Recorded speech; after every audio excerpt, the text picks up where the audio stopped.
Boa noite, irmãos. A graça e paz.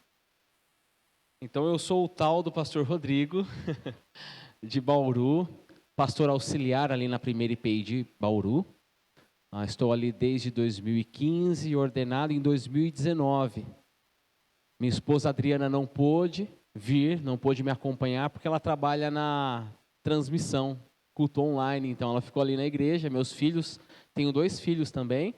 O João e o Pedro, João de 7 anos e o Pedrinho de 4 anos. Para mim é uma alegria estar aqui com os irmãos, visitar essa igreja depois de tanto tempo, porque eu me lembro de estar entre os irmãos quando eu era pré-adolescente, adolescente, participava de uma banda que vinha tocar direto aqui em Agudos, né? E é um prazer.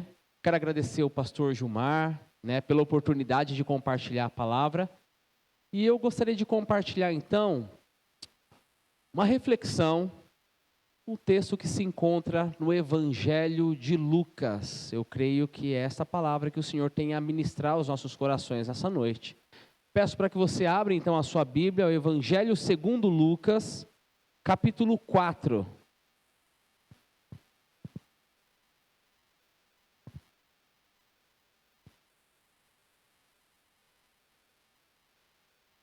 Lucas, capítulo 4, a partir do verso 1, a tentação de Jesus. Talvez você esteja se perguntando o que isso tem a ver com o aniversário da igreja. O que a tentação de Jesus tem a ver com a reforma protestante. Vamos lá, pela graça de Deus, Lucas capítulo 4, a versão que eu passo a ler é a versão Nova Almeida atualizada, talvez seja diferente da versão dos irmãos, mas creio que será possível que os irmãos me acompanhem na leitura. A palavra do Senhor diz assim: Jesus, cheio do Espírito Santo, voltou do Jordão e foi guiado pelo mesmo Espírito no deserto durante 40 dias, sendo tentado pelo diabo. Nada comeu naqueles dias, ao fim dos quais teve fome. Então o diabo disse a Jesus: se você é o Filho de Deus, mande que esta pedra se transforme em pão. Mas Jesus respondeu: está escrito, o ser humano não viverá só de pão. Então o diabo o levou para um lugar mais alto, e num instante lhe mostrou todos os reinos do mundo, e disse: eu darei todo este poder e a glória desses reinos, porque isso me foi entregue, e posso dar a quem eu quiser. Portanto, se você me adorar, tudo isso será seu. Mas Jesus respondeu: está escrito, adore o Senhor, seu Deus, e preste culto somente a Ele. Então o diabo levou Jesus a Jerusalém, colocou-o sobre o pináculo, o lugar mais alto do templo, e disse: se você é o Filho de Deus, jogue-se daqui, porque está escrito, aos seus anjos ele dará ordens ao seu respeito, para que o guardem, e eles o sustentarão nas suas mãos, para que você não tropece em alguma pedra. Jesus respondeu ao diabo: também foi dito, também está escrito, não ponha à prova o Senhor, seu Deus. Tendo concluído todas as tentações, o diabo afastou-se de Jesus até o momento oportuno. Amém?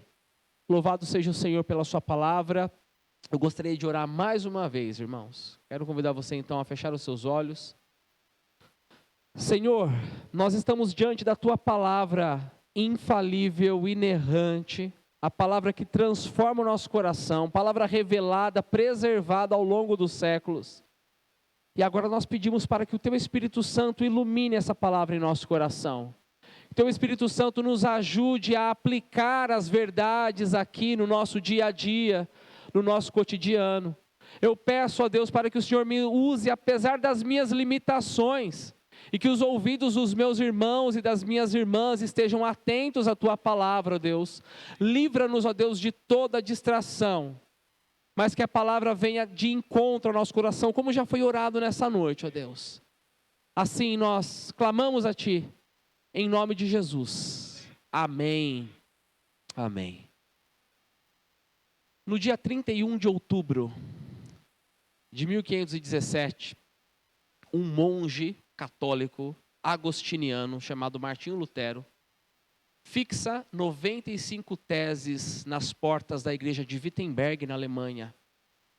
95 teses que gostaria de discutir, debater com a igreja da época.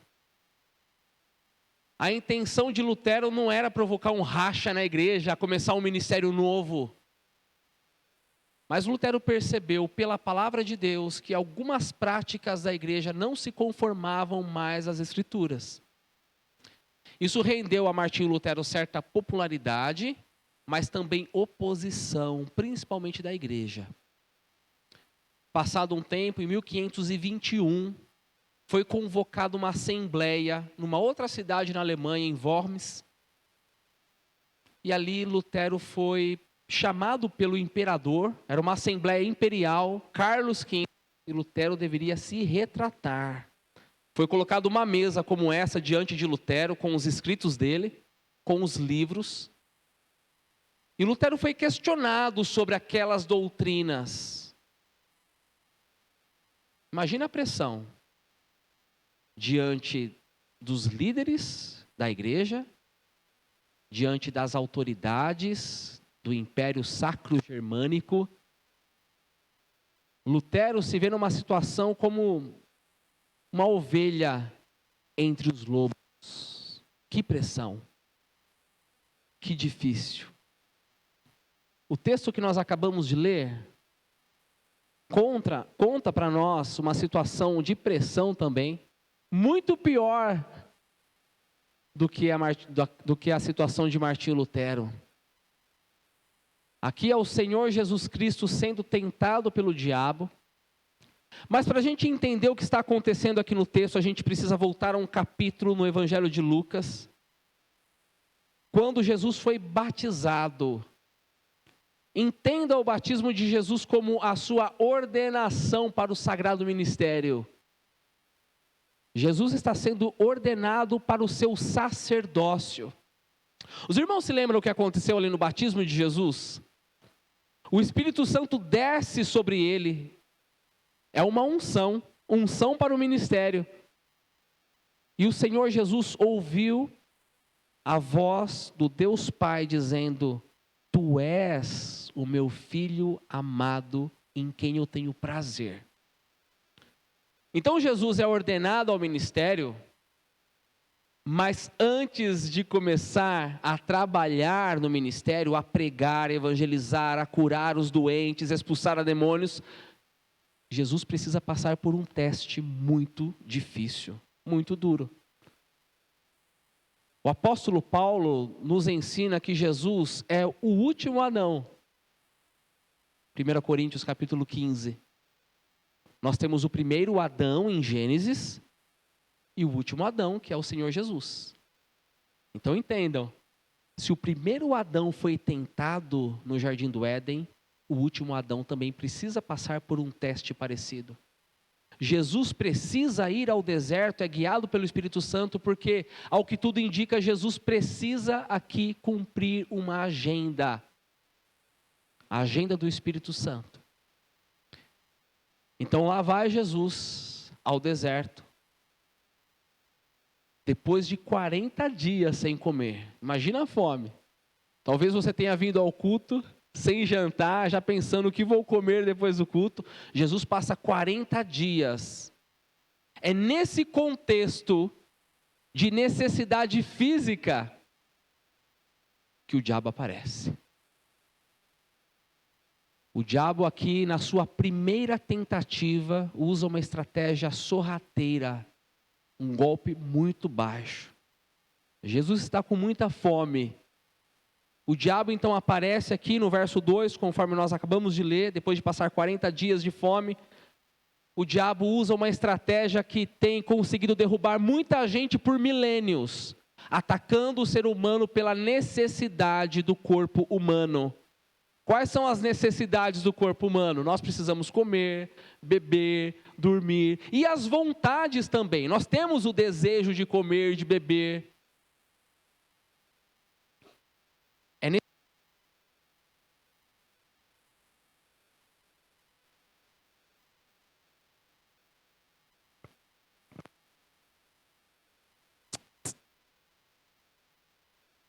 Agora note, irmãos, que o diabo não chega aqui causando um estrago.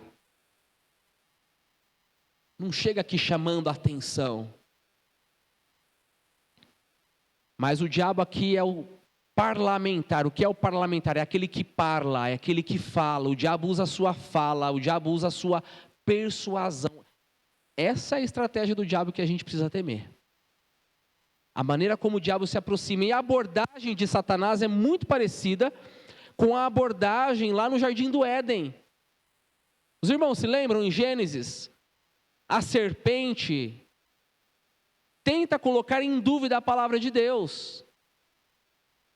A serpente chega até Eva dizendo: foi isso mesmo que Deus disse? Você tem certeza que ouviu direito? Aqui na tentação de Jesus, o diabo chega a Jesus dizendo: então você é mesmo filho de Deus? Você tem certeza que ouviu direito lá no batismo? Tu és o filho de Deus? Prove. Mostra pra gente os seus poderes, porque se você é filho de Deus, o Deus Pai tem poderes. Mostra o seu poder, transforma essa pedra em pão. Aliás, Jesus, se tu és o filho de Deus, o teu Pai não te deixaria passando fome. Vamos lá, Jesus, mostra pra gente. E meus irmãos, se Jesus seguisse esse conselho, tivesse levado essa sugestão adiante, Jesus estaria agindo de forma egoísta, para benefício próprio, simplesmente para provar algo que ele não precisava provar. Jesus precisava provar a identidade dele no Pai? Não, nem para ele mesmo e nem para Satanás. Naquela altura do campeonato, Jesus não precisava provar alguma coisa, Jesus precisava confiar naquilo que tinha ouvido. Precisava confiar na palavra de Deus. E a estratégia que Jesus usa aqui é fantástica. Tem tudo a ver com a reforma protestante. Sola Scriptura. A estratégia, a arma do Senhor Jesus está na palavra de Deus. E Jesus diz: está escrito. Aí Jesus cita uma passagem lá de Deuteronômio capítulo 8, principalmente os versos 2 e 3. O ser humano não viverá só de pão. E é muito interessante que quando Jesus cita Deuteronômio, Jesus está trazendo ali, naquela conversa, uma situação que aconteceu lá com o povo de Israel no passado, conforme narra Moisés em Deuteronômio. Deuteronômio capítulo 8 nos conta que Israel, depois que sai do Egito, depois que passa pelo Mar Vermelho, fica 40 anos no deserto. Olha que paralelo interessante. Israel passa pelo Mar Vermelho, fica 40 anos no deserto. Jesus passa pelo Rio Jordão, fica 40 dias no deserto. Israel foi tentado e num determinado momento Deus deixou a nação de Israel sem comida. Porque Deus é mau? Não, para provar o coração do povo para saber se eles obedeceriam à lei ou não. E qual é a lição ali em Deuteronômio? Assim como está escrito, o povo precisava aprender que não é só de comida que o povo de Deus vive. É verdade que o crente gosta de comer, né? Crente come muito, mas não é só de pão, não é só de coxinha e esfirra que vive o povo de Deus. Mas é de toda a palavra que procede da boca de Deus. O povo de Deus vive por aquilo que está escrito, pela palavra de Deus. Em outras palavras, é como se Jesus estivesse respondendo aqui a Satanás. Um filho de Deus pode sim passar fome, se Deus assim o permitir. Ele pode sim passar momentos de lutas, de sofrimento. Não é ter comida ou não ter comida que vai determinar a identidade dessa pessoa com Deus. Não é tendo pão ou não tendo pão que fica exposto se sou ou não sou filho de Deus.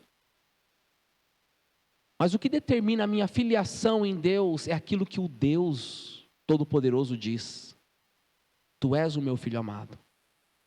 É aquilo que o Pai diz ao nosso respeito. É a palavra de Deus que determina a nossa filiação no Criador. E assim Jesus vence o primeiro round. Jesus vence essa primeira etapa, então, da tentação. O diabo, então, usa uma segunda estratégia a partir do verso de número 5. O diabo leva Jesus agora a um lugar mais alto, num alto monte. E num instante lhe mostra todos os reinos do mundo. Verso 6. E o diabo diz: eu lhe darei todo esse poder e a glória desses reinos, porque isso me foi entregue. E posso dar a quem eu quiser. Portanto, olha que proposta indecente. Se você me adorar, tudo isso será seu. Os irmãos perceberam aqui que o diabo ele trabalha na mudança de ambiente. É como se o diabo estivesse pensando aqui, olha, se no deserto, um lugar hostil, um lugar que lembra sofrimento, não deu certo, que tal levar Jesus para uma vista maravilhosa diante dos reinos do mundo?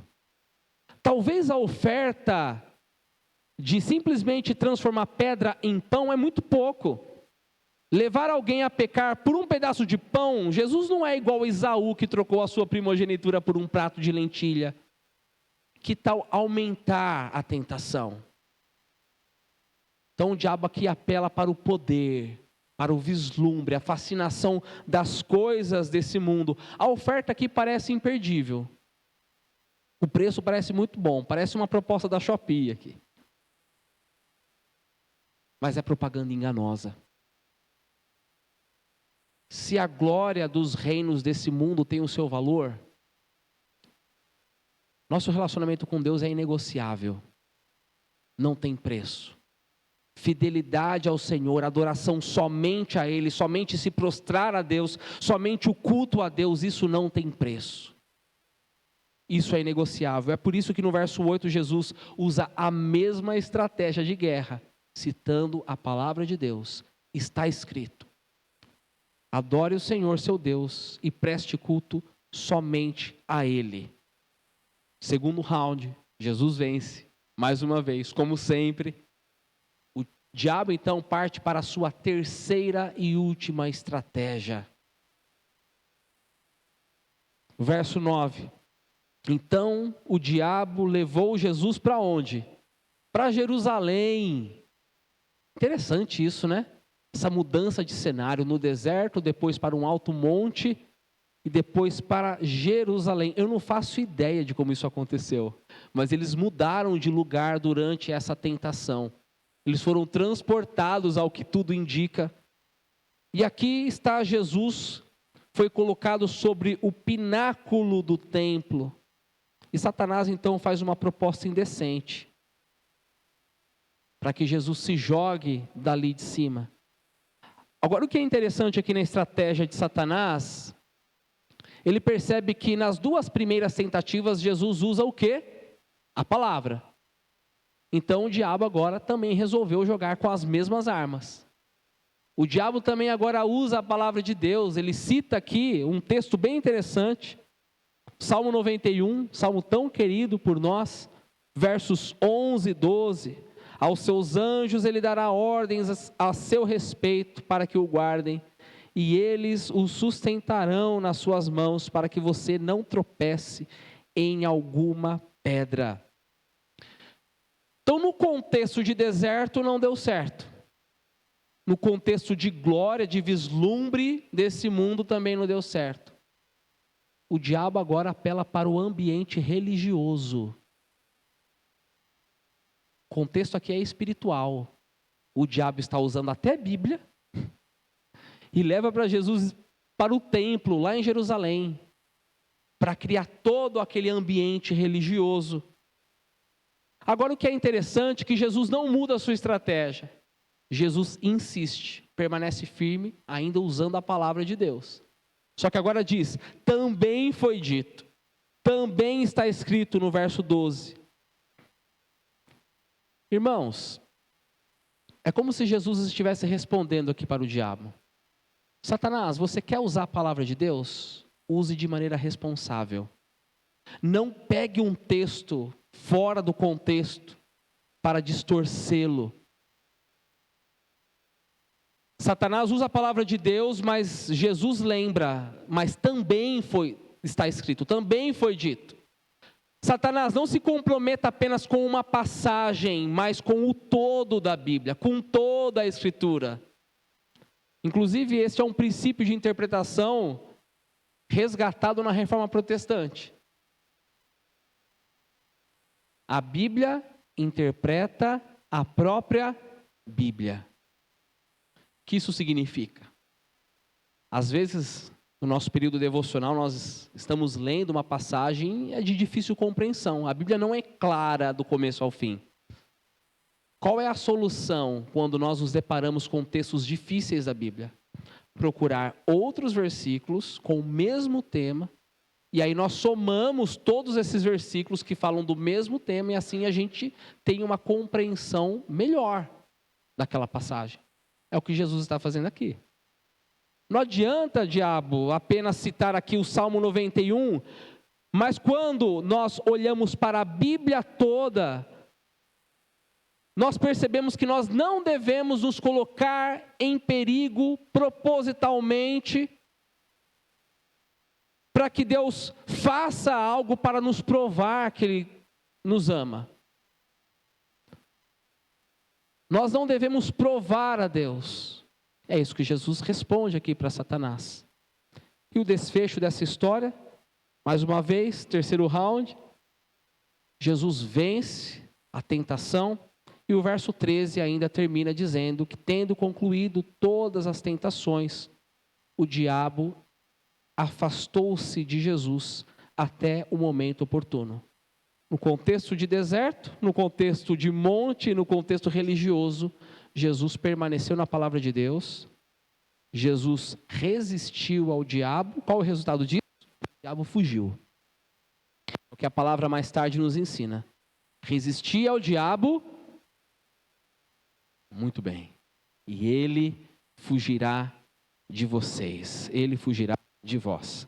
Meus irmãos, nessa noite, depois de analisar um pouco essa passagem, eu gostaria de trazer 3 breves aplicações para as nossas vidas. O que nós podemos aprender aqui com Lucas capítulo 4. Eu gostaria de destacar aqui 3 ensinamentos e pretendo ser breve nesses ensinamentos. O primeiro deles, primeira coisa que salta aos nossos olhos quando nós nos deparamos com essa passagem da tentação de Jesus é que tentações nos aguardam.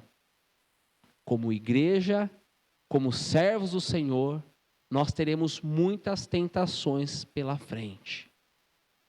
E nessas tentações o diabo joga sujo, joga pesado. Se Satanás tentou o nosso mestre, não pense que com os seus discípulos será diferente. A palavra diz que o diabo está ao nosso derredor, rugindo como um leão, esperando uma oportunidade para causar um estrago, seja na igreja, seja dentro das nossas casas, seja nas nossas vidas, no nosso relacionamento com Deus. É verdade que nós temos um conforto da soberania de Deus. O apóstolo Paulo nos lembra em 1 Coríntios, capítulo 10, que Deus é fiel e não permitirá que sofremos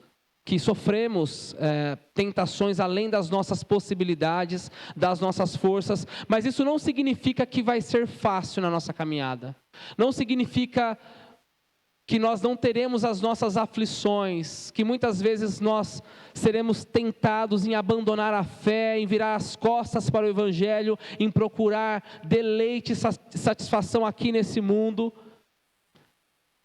Conhecendo a teologia reformada, nós sabemos que As ovelhas que foram dadas ao Senhor Jesus Cristo, João capítulo 10, elas não podem ser arrebatadas das mãos de Jesus.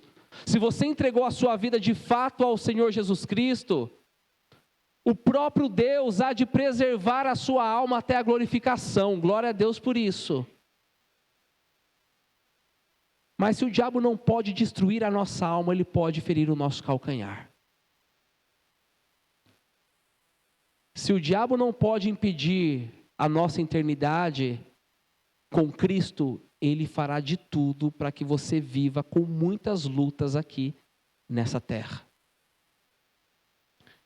Ele vai fazer de tudo para que o nosso processo de santificação seja estressante. Essa é a realidade, meus irmãos. Nós teremos tentações diante de nós. O que fazer então diante dessa verdade? E aqui nós vamos para a nossa segunda lição. Nós devemos correr até Cristo, nos lançarmos aos pés do Senhor Jesus Cristo. Como eu disse no início da nossa reflexão,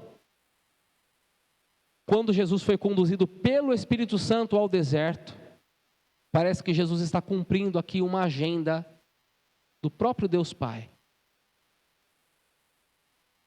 Isso significa que era necessário que o nosso sumo sacerdote, Jesus é o nosso sumo sacerdote. O que é um sacerdote? É aquele que nos representa diante do Pai. Num linguajar mais moderno, e também é usado na Bíblia pelo apóstolo João, o nosso advogado junto ao Pai, era necessário que sofresse as mesmas tentações que nós enfrentamos, para nos representar diante do Pai. Às vezes nós passamos por tentações no nosso dia a dia. Eu não sei se você já pensou isso, mas quantas vezes nós pensamos que Deus não pode compreender a nossa luta porque Deus não passou por esse tipo de prova ou de tentação. O autor aos Hebreus diz que não é por aí. O Senhor Jesus Cristo foi tentado em todas as coisas, só que sem pecado. Irmãos, o Senhor Jesus conhece as nossas lutas. O Senhor Jesus Cristo passou por todas as tentações que cada um de nós aqui já enfrentamos. O Senhor Jesus Cristo é um amigo, o nosso irmão mais velho, primogênito, que compreende as nossas fraquezas. O Senhor Jesus intercede por nós. E não somente isso. O Senhor Jesus Cristo nos ensina como lutar diante da pressão da tentação. E aqui nós vamos para a nossa terceira lição. Confie naquilo que está escrito. Foi assim que Jesus venceu as tentações. É assim que nós vencemos as tentações. Tentações no nosso cotidiano, tentações como igreja. Como as igrejas têm sido tentadas a abandonar o verdadeiro evangelho, a compactuar com as coisas desse mundo. Confie na palavra de Deus. O problema é que a gente sabe o que está escrito, muitas vezes, alguns de nós, já tem uma boa caminhada na fé. Nós estudamos aquilo que está escrito, mas infelizmente nem sempre a gente confia naquilo que está escrito. Nem sempre a gente recorre à palavra de Deus. Nem sempre a nossa resposta diante das tentações é a resposta de Jesus aqui está escrito. Irmãos, pense Jesus debaixo daquela pressão, logo depois da sua ordenação. O Senhor Jesus no contexto de sofrimento, depois no contexto de vislumbre, depois no contexto religioso, resistiu ao diabo confiando na palavra do Senhor, naquilo que está escrito. Sabe o que isso significa, meus irmãos? Sabe o que isso ensina para nós? Eu preciso ser realista. Pode ser que nas próximas horas, ou nos próximos dias, você seja também conduzido ao contexto de deserto, ao sofrimento. Pode ser que Deus permita um diagnóstico de enfermidade na sua vida ou na sua família, ou que alguém perca o emprego. Pode ser. No momento do sofrimento, nesse contexto de deserto, o diabo pode surgir, sugerindo que nós devemos duvidar do cuidado de Deus. Que Deus não é tão fiel assim. Pode ser que nas próximas horas, ou nos próximos dias, você esteja numa situação de vislumbre, tudo dando certo. Conta bancária lá em cima, promoção no serviço. E o diabo vai sugerir a você que você deve duvidar das intenções de Deus para com você. Porque daí você vê todas as glórias do reino desse mundo e pensa, a vida é muito curta, eu preciso aproveitar. Mas Deus é carrasco, Deus não quer te ver feliz. A gente passa a duvidar da bondade de Deus. A gente deixa de confiar na palavra dele. Essa é a tentação do inimigo. E ainda, mesmo no contexto de igreja, mesmo no contexto religioso, pode ser que o diabo sopre aos seus ouvidos para que você tome apenas um texto da palavra de Deus fora de contexto e comece a abraçar falsas doutrinas, heresias.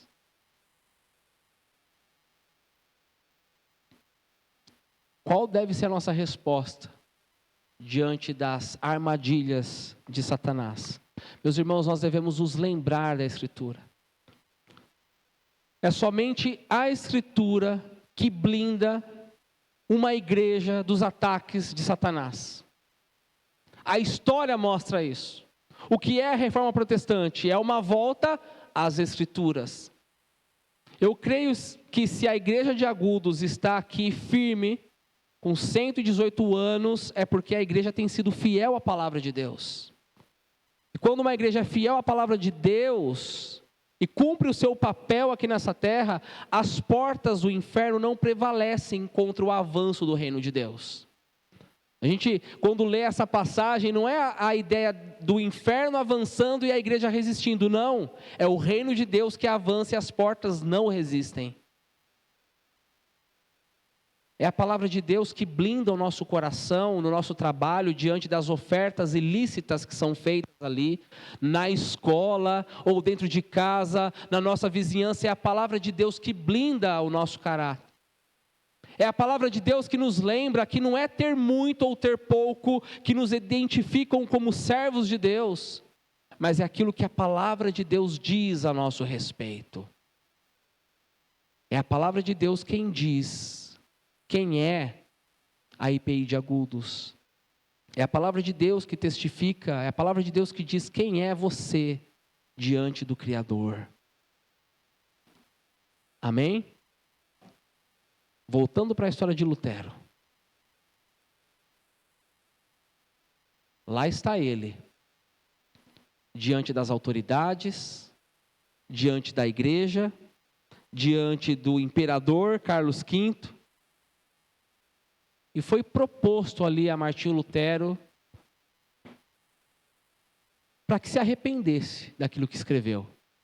Seus livros, os seus escritos. E a oferta era muito simples. Lutero, se retrate e você ficará em paz. Resolve o problema. Lutero pede mais um dia para dar sua resposta.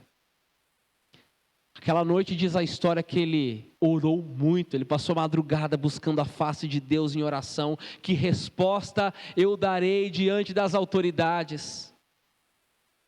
Chega o próximo dia e a resposta do reformador foi a seguinte, meus irmãos: a não ser que eu esteja convencido pelo testemunho das Escrituras ou por uma clara razão, estou preso às Escrituras. A minha mente está cativa à palavra de Deus. Isso é muito lindo.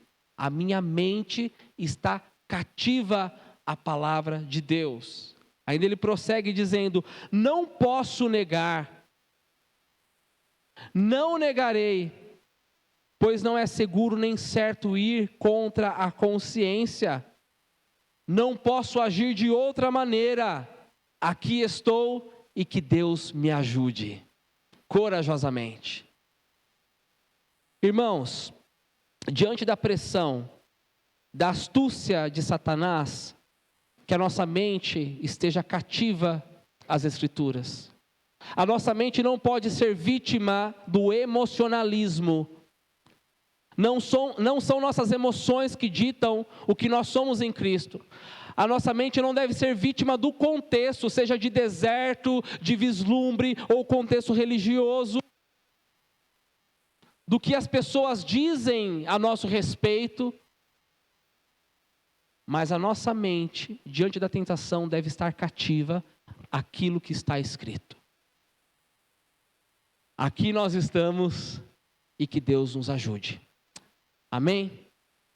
Quero orar com você mais uma vez. Senhor, nós reconhecemos a nossa fragilidade diante de Ti. Nós somos tentados o tempo todo, como igreja, a vacilar, a abandonar os Teus caminhos, porque o mundo oferece tanta proposta. E como servos de Deus, sal e luz nesse mundo também, como é difícil, Senhor, manter a nossa mente cativa às Escrituras. Queira o Teu Espírito Santo nos guiar, ó Pai, em toda a verdade. Que a Tua palavra seja o nosso deleite, ó Deus. Que o sola Escritura não seja apenas um ensinamento, algo ali do passado que apenas nos inspire, mas que seja a nossa realidade. Que possamos viver guiados pela Tua palavra, ó Deus. Deus, nós clamamos para que a IPI de Agudos prossiga caminhando, ó Deus, na direção da Tua palavra inerrante, viva e eficaz. Senhor, converta-nos, ó Deus, integralmente a Ti e a Tua palavra. Assim nós oramos, em nome de Jesus. Amém. Amém. Pastor?